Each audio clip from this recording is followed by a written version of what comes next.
Hi guys, welcome back to my channel. இன்னைக்கு தீபாவளி ஸ்பெஷலா beginner கூட ஈஸியா செய்யக்கூடிய இன்ஸ்டன்ட் முறுக்கு தாங்க எப்படி செய்யலாம்னு பார்க்க போறோம். வாங்க வீடியோக்குள்ள போலாம்.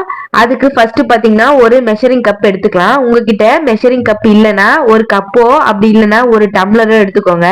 ஏன்னா அதே கப்பால தான் எல்லாத்தையுமே நம்ம மெஷர் பண்ணி எடுக்க போறோம். அதுக்காக தான் இந்த கப்பால ஒரு கப்பு வெள்ளை உருட்டு உளுந்து எடுத்துக்கலாம். இதை நல்லா 3 to 4 டைமா நான் பண்ற மாதிரியே கையால பிசைஞ்சு வாஷ் பண்ணி எடுத்துக்கலாம்.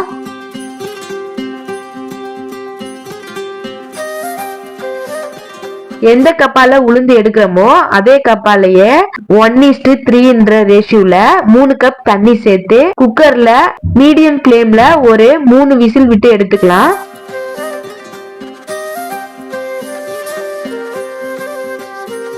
இப்ப பாருங்க 3 விசில் விட்டு ஏர்லாம் ரிலீஸ் ஆனதும் ஓபன் பண்ணி பார்க்கலாம். இப்ப பாருங்க சூப்பரா உளுந்து வெந்து வந்திருக்கு. கை வச்சு இது மாதிரி பிரஸ் பண்ணி பார்த்தா இந்த அளவுக்கு சாஃப்டா ஸ்மூத்தா வெந்திருக்கணும். இது அப்படியே கூலாக விட்டுறலாம். இது நல்ல கூலானதும் ஒரு மிக்ஸி ஜாருக்கு டிரான்ஸ்ஃபர் பண்ணிக்கலாம். கொஞ்சம் ஹெல்த் இஷ்யூஸும் இருக்கு, அதனாலதான் வாய்ஸ் சரியில்லைங்க. ஒரு வாரமாவே கொஞ்சம் சளி இருமல்னு இருக்கு, அதனால வாய்ஸ் சரியில்லை. கொஞ்சம் மேனேஜ் பண்ணிக்கோங்க. இத நல்ல ஃபைன் பேஸ்டா அரைச்சு எடுத்துக்கலாம். நம்ம ஊத்துன தண்ணியோடவே சேர்த்து அரைச்சுக்கலாம். எக்ஸ்ட்ரா தண்ணி எதுவும் தேவைப்படாதுங்க. உங்களுக்கு டைட்டா அரைக்க முடியலனாக்கா ஒரு 1 to 2 ஸ்பூன் தண்ணி மட்டும் கொஞ்சமா சேர்த்து அரைச்சுக்கோங்க. இப்ப பாருங்க இந்த அளவுக்கு ஃபைன் பேஸ்டா அரைச்சு எடுத்துக்கணும்.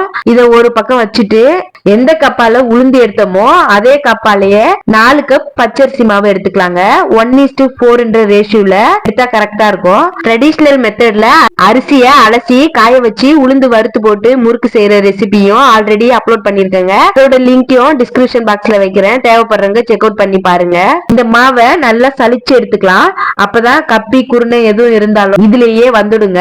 இப்ப பாருங்க ஸ்லீவ் பண்ணி வச்சிருந்த மாவுக்கு தேவையான உப்பு, 1 ஸ்பூன் பெருங்காயத்தூள், 1 ஸ்பூன் ஓமம் சேர்த்துக்கலாம். இந்த முறுக்குக்கு பாத்தீங்கன்னா ஜீரகம், வெள்ளை எள்ளு, கருப்பு எள்ளு, ஓமம் இதுல எது வேணாலுமே சேர்த்துக்கலாங்க. நம்ம விருப்பம் தான். அதே மாதிரி பாத்தீங்கன்னா இவ்வளவுதான் சேர்க்கணும்ன்றதும் இல்லைங்க. நமக்கு எவ்வளவு வேணுமோ அந்த அளவுக்கு நம்ம சேர்த்துக்கலாம். நம்ம விருப்பத்துக்கு ஏத்த மாதிரி தானங்க பெருங்காயத்தூள் இதுல சேர்க்கிற பொருளுமே சேர்த்துக்கலாம். உப்பு மட்டும் நமக்கு தேவையான அளவு சேர்த்துக்க வேண்டியதா. உங்களுக்கு எந்த அளவு தேவையோ அந்த அளவுக்கு சேர்த்துக்கலாம். நான் இன்னைக்கு பாத்தீங்கன்னா ஓமம் தாங்க சேர்த்திருக்கேன். அத கையால இது மாதிரி கொஞ்சமா தேய்ச்சி இந்த மாவு கூட சேர்த்திருக்கேன். நம்ம சேர்த்த இன்கிரீடியன்ட் எல்லாமே பாத்தீங்கன்னா ஒன்னோட ஒண்ணு மிக்ஸ் ஆகுற மாதிரி நல்லா கலந்துக்கணும். ஃபர்ஸ்ட் இதை கலந்ததுக்கு அப்புறமா பாத்தீங்கன்னா அரைச்சு வச்சிருந்த உளுந்த மாவையும் இதுலயே சேர்த்துக்கலாம்.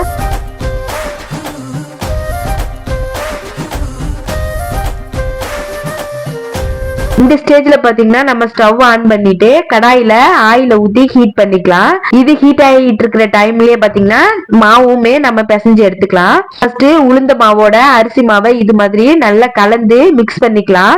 இந்த மெத்தட்ல இன்ஸ்டன்டா முறுக்கு செய்யும் போது பாத்தீங்கன்னா பாக்குறதுக்கும் நல்லா அழகா வழவழன்னு இருக்குங்க. சாப்பிடறதுக்கும் நல்ல மொறு மொறுன்னு நல்ல டேஸ்டியாவே இருக்கும். நல்ல வாசனையாவும் இருக்கும். ட்ரை பண்ணி பாருங்க. தீபாவளிக்குன்னு இல்லாம நார்மலா ஸ்நாக்ஸுக்கு கூட இதை நம்ம வீட்லயே டக்குன்னு ரெடி பண்ணிடலாம். அதுக்கப்புறம் பாத்தீங்கன்னா கொஞ்சம் கொஞ்சமா தண்ணி தெளிச்சு விட்டு இது மாதிரி மிக்ஸ் பண்ணிக்கலாம்.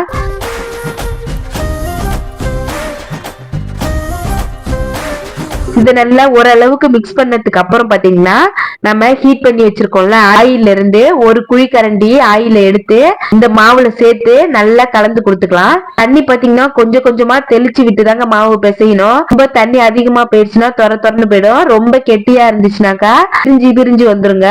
இந்த பதத்துக்கு பாத்தீங்கன்னா மாவு நல்லா பிசைஞ்சு எடுத்துக்கலாம். பாருங்க கை வச்சு இது மாதிரி பிரஸ் பண்ணா மாவு உள்ள சாஃப்டா ஸ்மூத்தா உள்ள போகணுங்க. அது மாதிரி பிசைஞ்சு எடுத்துக்கணும். இப்ப மாவுமே மிக்ஸ் பண்ணி எடுத்தாச்சு. அச்சில போட்டு புழியறது தாங்க பாக்கி. அதுக்கு முறுக்கச்சு எடுத்து ஆயில் தடவி எடுத்து வச்சுக்கலாம். இது மாதிரி 3 கண் அச்சு இருக்குங்க. அதுலயும் ஆயில கிரீஸ் பண்ணி எடுத்து வச்சுக்கலாம்.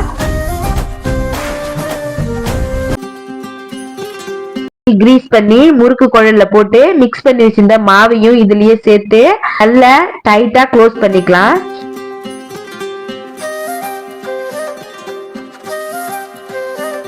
இப்ப பாருங்க ஆயில் வந்து சூடாயிடுச்சான்னு செக் பண்றதுக்காக நம்ம எடுத்து வச்ச மாவுல இருந்து கொஞ்சமா ஆயில் எடுத்து போட்டா இது மாதிரி மேல எழும்பி வரணுங்க. அந்த ஸ்டேஜ்ல நம்ம புழிஞ்சு வச்சிருந்த முறுக்க ஒண்ணு ஒண்ணா ஆயில்ல சேர்த்துக்கலாம். நீங்க பிகினரா இருந்தீங்கன்னா இது மாதிரி சாதம் வடிக்கிற கரண்டி இருக்கும், அது மாதிரி ஒரு 2 3 எடுத்து வச்சுக்கோங்க. எடுத்து வச்சுட்டு ஒரே டைம்லயே புழிஞ்சு வச்சுக்கிட்டா நம்ம ஆயில்ல ஒரே டைம்லயே எல்லாத்தையுமே சேர்த்தரலாம். ஹீட்டுன்னு பாத்தீங்கன்னாங்க முறுக்கு புழியறதுக்கு நவ்வ கூடவோ குறையவோ வைக்க கூடாதுங்க, ஒரே ஹீட்லயே தான் வச்சு புழிஞ்சு எடுக்கணும். இப்ப புழிஞ்ச முறுக்கு எல்லாத்தையுமே சூடான ஆயில்ல போட்டுடலாம். இப்ப போடும்போது பாருங்க ஆயில் எப்படி நுரைச்சி பபுள்ஸ் வருதுன்னு. ஆயில் சலசலப்பு எல்லாமே அடங்கிடுச்சு. அந்த ஸ்டேஜ்ல திருப்பி போட்டுடலாம். நான் பண்ற மாதிரியே ஒன்னையும் இது மாதிரி நகர்த்தி விட்டு வேக விட்டு எடுக்கணுங்க. அது வேகிற டைம்லயே பாத்தீங்கன்னா நெக்ஸ்ட் பேட்சுக்குள்ள முறுக்கையுமே நம்ம இது மாதிரி கரண்டில புழிஞ்சு எடுத்து வச்சுக்கலாம். இது மாதிரி புழிஞ்சு எடுத்து வச்சிட்டோம்னா ஃபர்ஸ்ட் பேட்ச் எடுத்ததுக்கு அப்புறம் பாத்தீங்கன்னா இதை நெக்ஸ்ட் நம்ம டக்குன்னு போடுறதுக்கு கரெக்டா இருக்கும். ஒரு 2 3 கரண்டி எடுத்து வச்சுக்கிட்டு அது மாதிரி போட்டு வச்சுக்கிட்டா ஈஸியாவே இருக்கும். இப்ப நம்ம எடுத்த மாவு பாத்தீங்கன்னா ஒரு 3 பேட்ச் போடலாங்க, 3 பேட்ச் போடுற மாதிரி இருக்கும்.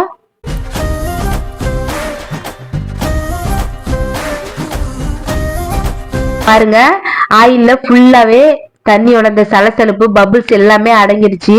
இந்த ஸ்டேஜ்ல ஒரு முறுக்கா நம்ம எடுத்துடலாம்.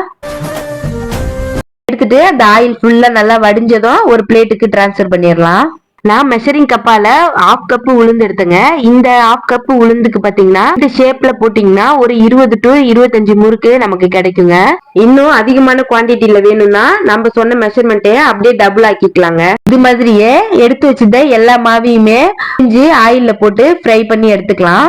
ஆயில்ல போடும் போது பொறுமையா போடுங்க, வேகமா போட்டுட்டீங்கன்னா கையில கீழே தெரிச்சிரும். சென்டரா போடாம ஒரு சைடா இருக்கிற மாதிரி போட்டு எடுத்துக்கலாம். முறுக்கு பாத்தீங்கன்னா நல்லா சூப்பர் சாஃப்டா ஸ்மூத்தா இருக்குங்க, பார்க்கும் போதும் அழகா இருக்கும், சாப்பிடவும் நல்ல மொறு மொறுன்னு இருக்குங்க. கண்டிப்பா நீங்க ட்ரை பண்ணி பாருங்க. மாதிரி வெள்ளையாவும் எடுக்கலாங்க, வெள்ளையா எடுத்தாலுமே நல்ல மொறு மொறுன்னு தான் இருக்கும். எங்களுக்கு கொஞ்சம் செவந்து இருந்தா நல்லா இருக்கும்ன்றதுனால கொஞ்சம் செவர விட்டு எடுத்திருக்கேன். இந்த தீபாவளிக்கு நான் சொன்ன அளவுகளோட இது மாதிரி முறுக்கு நீங்களும் ட்ரை பண்ணி பாருங்க, எப்படி வந்ததுன்னு கமெண்ட்ல சொல்லுங்க. அப்படியே நம்ம சேனலுக்கு ஒரு லைக் அண்ட் சப்ஸ்கிரைப் பண்ணி சப்போர்ட் பண்ணுங்க. வேற ஒரு இன்ட்ரெஸ்டிங்கான வீடியோல மீட் பண்ணலாம்.